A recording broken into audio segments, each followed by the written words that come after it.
안녕하십니까? 여수 MBC 뉴스데스크입니다.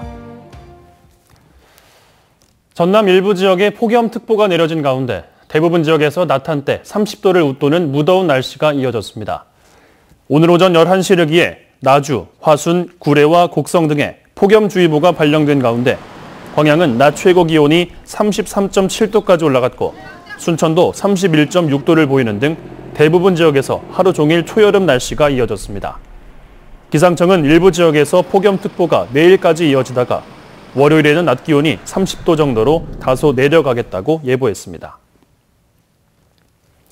공식 선거전 이후 첫 주말인 오늘 민주당과 민평당 후보자들이 여수 구도심을 중심으로 치열한 세대결을 펼쳤습니다. 더불어민주당 김영록 도지사 후보와 권세도 여수시장 후보, 도의원과 시의원 후보들은 오늘 오후 여수 서시장에 모여 지역민들이 민주당을 선택해 문재인 정부에 힘을 실어줄 것을 호소했습니다. 민영삼 민주평화당 도지사 후보와 당 소속 시도의원 후보자들도 역시 여수, 서교동을 중심으로 옛 도심에서 집중 유세에 나서며 호남의 적자인 민평당을 밀어달라며 표심 잡기에 나섰습니다. 여수 가망만 일대에서 빈산소 수괴가 대량 발생해 양식장에 주의가 요구됩니다. 국립수산과학원은 어제 가망만 일대를 조사한 결과 북쪽 중앙해역의 저층에서 빈산소 수괴가 발생한 것을 확인했다며 인근 어패류 양식장에 수산물 피해를 입지 않도록 각별히 주의할 것을 당부했습니다. 빈산소 수괴는 용존 산소 농도가 리터당 3mg 이하인 물덩어리를 일컫는 말로 물 순환이 원활하지 못한 여름철 고수온기에 주로 발생하고 있습니다. 올해 여름철 수온이 지난해보다 상승할 것으로 관측됨에 따라 고수온 피해 대책 마련이 요구됩니다. 국립수산과학원은 최근 연안 수온이 평년보다 0.3에서 0.9도가 높아 올해 해파리 출현량이 예년보다 증가할 것으로 보인다며 연근의 조업 어선과 양식장의 피해 최소화를 위해 주의할 것을 당부했습니다. 한편 지난해 여름철에는 유례없는 고수온의 장기화로 전국 연안 양식 생물의 대량 폐사가 발생한 바 있습니다. 예술의 섬으로 거듭난 고흥 연홍도에 관광객들의 발길이 이어지고 있습니다.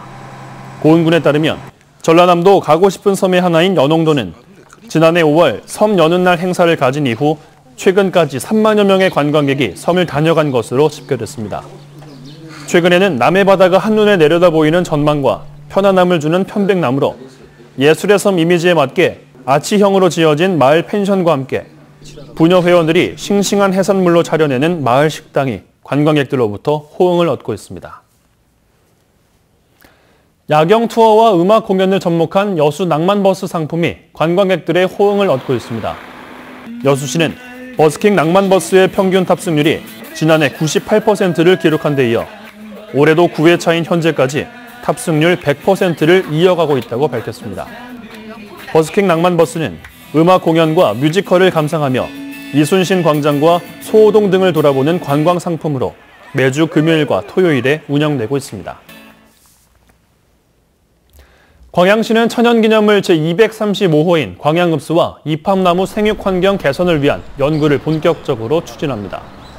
광양시는 옛 군사보암림으로 심었던 광양읍수와 이팝나무가 수령이 오래되고 주변 환경 변화에 따라 생육 상태가 좋지 않아 대책 마련 연구에 나섭니다.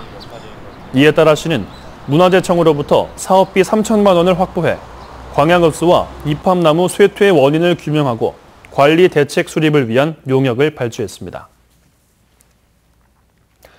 여수시가 올해 두 번째 시민 벼룩시장을 앞두고 참가자 접수에 들어갔습니다. 여수시는 오는 16일 거북선 공원에서 각 가정에서 사용하지 않은 물건을 사고 파는 벼룩시장을 열기로 하고 14일까지 시 홈페이지 등을 통해 참가 신청을 받는다고 밝혔습니다. 한편 지난 4월 열린 올해 첫 벼룩시장에는 시민 1,600여 명이 참여해 1,500여 점의 물품을 거래했습니다. 순천시가 지역 농산물의 유통 활성화를 위해 지원 사업을 실시합니다.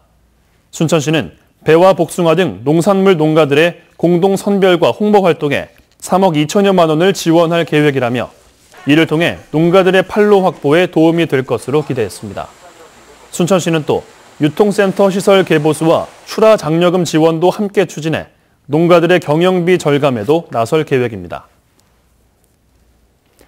광양제철소가 복지시설을 개선하는 희망하우스 사업을 단계적으로 추진합니다. 광양제철소는 올해부터 지역 아동센터 등 다수가 공동으로 이용하는 복지시설을 개선하는 희망하우스 사업을 시작해 연말까지 관내 7군데 아동센터를 개선할 계획입니다. 희망하우스 사업은 덕내 지역 아동센터를 시작으로 앞으로 3년간 단계적으로 추진합니다.